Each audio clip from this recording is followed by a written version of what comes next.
So I'm going to show you how to adjust a VE aluminium connector. First thing you'll need is a PH1 screwdriver.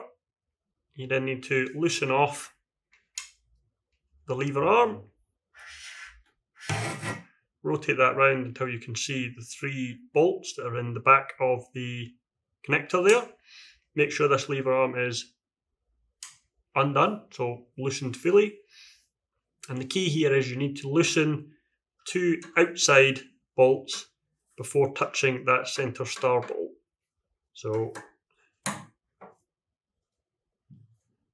loosen first outside bolt.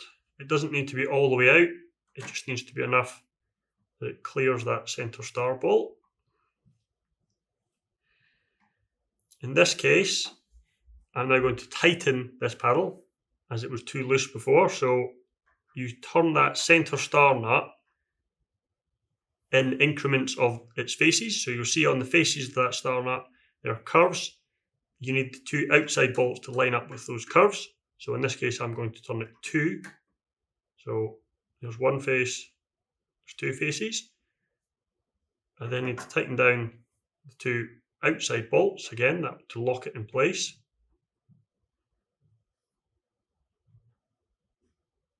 There's 1. There's 2.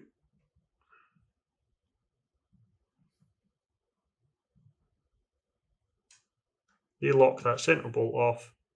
That now tightens the lever up, and that paddle is now tight.